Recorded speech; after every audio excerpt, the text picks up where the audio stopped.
Welcome to job updates in Telugu YouTube channel. ఇండియాలోనే biggest bank అయినటువంటి state bank of ఇండియాలో 1500 officer జాబ్స్ను fill చేయడానికి అఫీషియల్గా స్టేట్ బ్యాంక్ ఆఫ్ ఇండియా నుంచి నోటిఫికేషన్ రిలీజ్ చేశారు.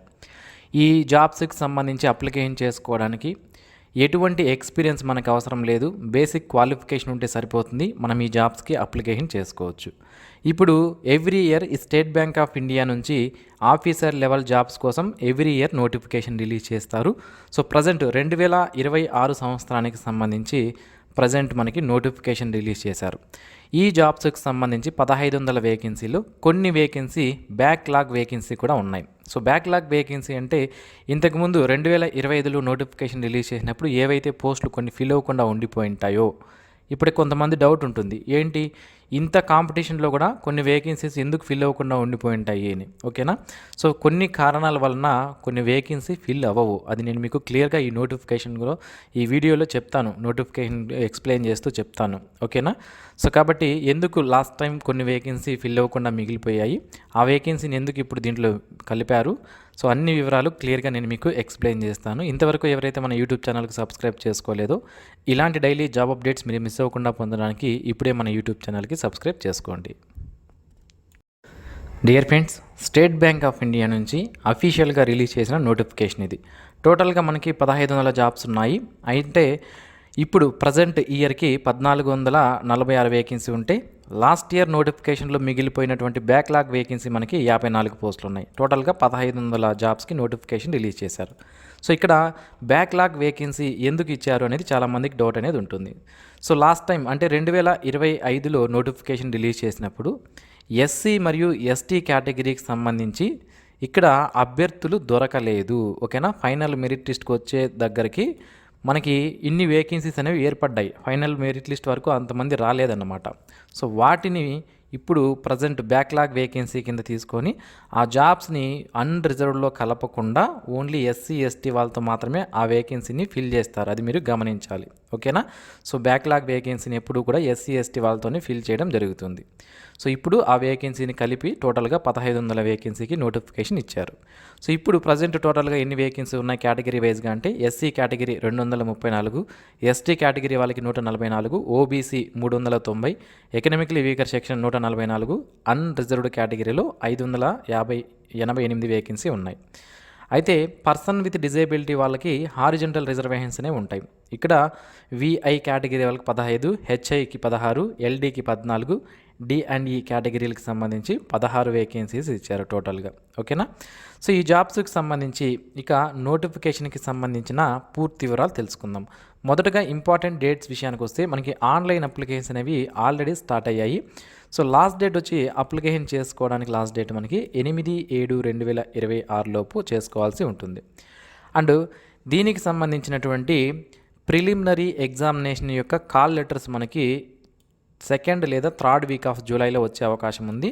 అండ్ ఆగస్ట్లో ఫేజ్ 1 ప్రిలిమినరీ ఎగ్జామినేషన్ కండక్ట్ చేసే అవకాశాలు ఉన్నాయి. అండ్ ఫేజ్ 2 ఎగ్జామినేషన్ మనకి సెప్టెంబర్లో ఉండే అవకాశం ఉంది. అండ్ ఫేజ్ 3 ఎగ్జామినేషన్ అక్టోబర్ లేదా నవంబర్లో, అండ్ ఇంటర్వ్యూ కూడా మనకి అక్టోబర్ లేదా నవంబర్లో కండక్ట్ చేసే అవకాశాలు అయితే ఉంటాయి. ఇక్కడ ఎస్సీ, ఎస్టీ, ఓబీసీ మరియు పర్సన్ విత్ డిజేబిలిటీ క్యాండిడేట్స్ ఎవరైతే ఉన్నారో వీళ్లకు ప్రీ ఎగ్జామినేషన్ ట్రైనింగ్ అనేది ఉంటుంది.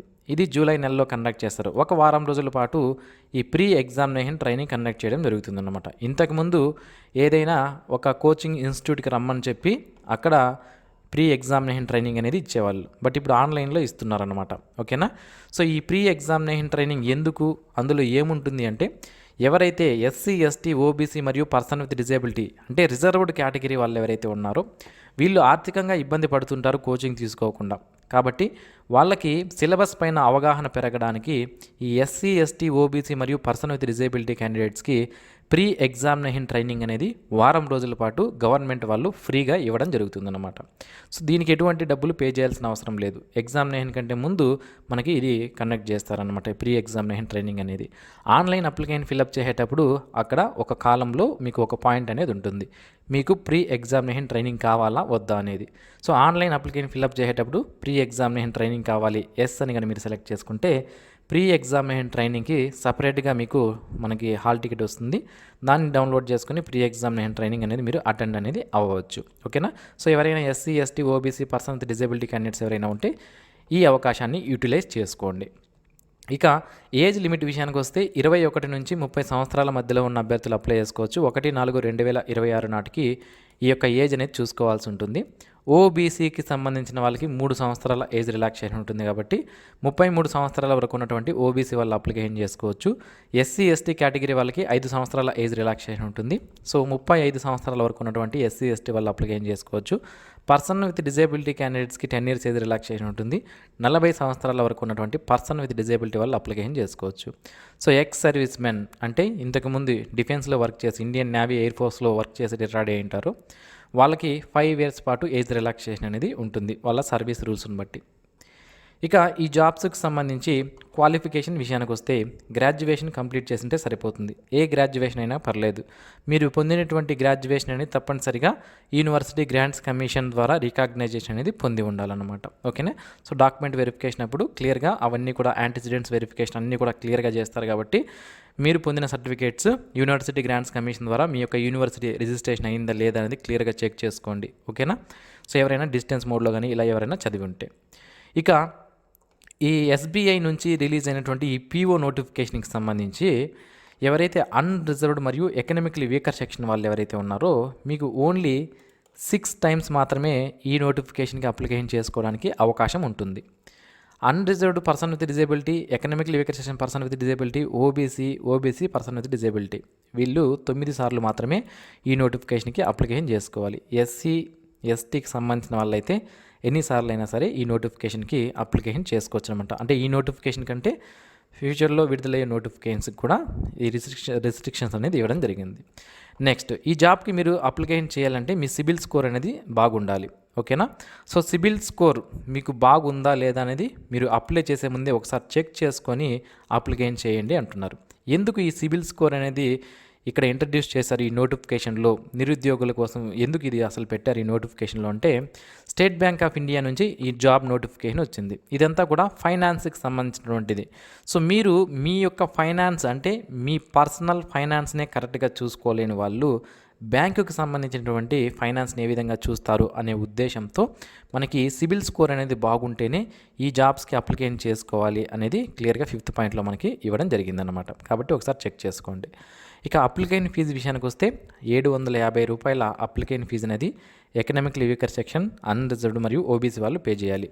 SC, ST, person with disability candidates ఎవరు కూడా ఈ 3 కేటగిరీలకు సంబంధించిన వాళ్ళు ఎగ్జామినేషన్ ఫీజు అనేది పే చేయాల్సిన అవసరం లేదు. ఇక సెలక్షన్ ప్రొసీజర్ విషయానికి వస్తే మొదటగా ప్రిలిమినరీ ఎగ్జామినేషన్ కండక్ట్ చేస్తారు. ఇది 100 మార్కులకు ఉంటుంది. సో ఇందులో 3 సబ్జెక్ట్స్ ఉంటాయి. ఇంగ్లీష్ 40 క్వశ్చన్లు, యాప్టిట్యూడ్ 30 క్వశ్చన్లు, రీజనింగ్ 30 క్వశ్చన్లు, టోటల్గా 100 క్వశ్చన్స్ ఉంటాయి. 100 మార్క్స్కి ఎగ్జామినేషన్ కండక్ట్ చేస్తారు.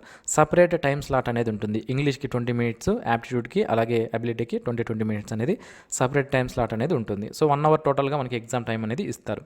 ఎవరైతే ఈ ప్రిలిమినరీ ఎగ్జామినేషన్లో క్వాలిఫై అవుతారో వాళ్ళకి మెయిన్ ఎగ్జామినేషన్ కండక్ట్ చేస్తారు.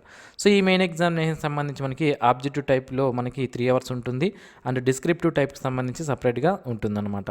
సో ఆబ్జెక్టివ్ టైప్లో మనకి మొత్తం 4 సబ్జెక్ట్స్ ఉంటాయి. Reasoning, computer aptitude and data analysis and interpretation, general awareness and banking knowledge, general English నుంచి క్వశ్చన్స్ ఉంటాయి. టోటల్గా 170 క్వశ్చన్స్ ఉంటాయి. 200 మార్క్స్కి మనకి ఆబ్జెక్టివ్ టైప్ కండక్ట్ చేస్తారు. 3 అవర్స్ దీనికి టైం ఇస్తారు. సో నెక్స్ట్ డిస్క్రిప్టివ్ పేపర్ అనేది కమ్యూనికేషన్ స్కిల్స్ చెక్ చేయడానికి ఉంటుంది. ఇందులో 3 క్వశ్చన్స్ ఉంటాయి. 30 మినిట్స్ టైం ఇస్తారు. 30 మార్క్స్కి ఇది ఉంటుంది. టోటల్గా ప్రిలిమినరీ ఫేజ్ 2 ఎగ్జామినేషన్ అనేది మనకి 230 మార్కులకు కండక్ట్ చేస్తారు. 3 అవర్స్ 30 మినిట్స్ టైం అనేది ఉంటుందన్నమాట. సో దీని తర్వాత మనకి psychometric test, phase 3 psychometric test అనేది కండక్ట్ చేస్తారు. ఇందులో psychometric test, group exercise and personal interview ఉంటుంది. సో గ్రూప్ ఎక్సర్సైజ్కి 20 మార్కులు, ఇంటర్వ్యూకి 30 మార్కులు ఇవ్వడం జరుగుతుంది. టోటల్గా 50 మార్కులకి ఫేజ్ 3 ఎగ్జామినేషన్ కండక్ట్ చేయడం జరుగుతుంది. ఇక ఫైనల్ సెలక్షన్ అనేది మనకి ఏ విధంగా చేస్తారు అంటే ఫేజ్ 2 మరియు ఫేజ్ 3 ఎగ్జామినేషన్లో వచ్చిన మార్కులను బేస్ చేసుకొని ఫైనల్ సెలక్షన్ అనేది మనకి చేయడం జరుగుతుంది. ఓకే. సో ఇక ఎగ్జామ్ సెంటర్స్ విషయానికి వస్తే మన దేశవ్యాప్తంగా మన ఆంధ్రప్రదేశ్ మరియు తెలంగాణ రాష్ట్రాల్లో ఉన్నటువంటి పెద్ద పెద్ద సిటీస్ ఏవైతే ఉంటాయో వాటన్నిటిలో కూడా ఎగ్జామ్ సెంటర్స్ అనేది ఇవ్వడం జరుగుతుంది. సో మీరు బాధపడాల్సిన అవసరం లేదు. ఇక ఈ జాబ్స్కి సంబంధించి మీరు జాబ్కి సెలెక్ట్ అయితే చూడండి, పర్ ఇయర్ సిటీసీ ఎంత ఉందండి, 21.97 22 lakhs అనుకుందాం. ఇది ముంబైకి సంబంధించి, అంటే ముంబైలో వర్క్ చేస్తే ఈ శాలరీ అనేది ఉంటుంది.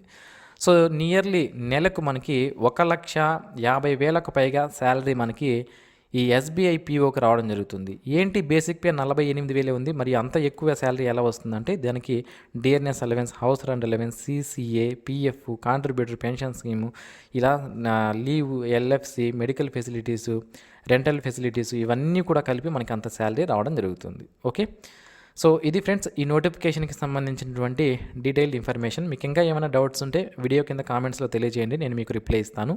అండ్ ఇంతవరకు ఎవరైతే మన యూట్యూబ్ ఛానల్కి సబ్స్క్రైబ్ చేసుకోలేదో, ఇలాంటి డైలీ జాబ్ అప్డేట్స్ మీరు మిస్ అవ్వకుండా పొందడానికి మన జాబ్ అప్డేట్స్ తెలుగు యూట్యూబ్ ఛానల్కి సబ్స్క్రైబ్ చేసుకోండి. Thanks for watching this video. Have a nice day friends.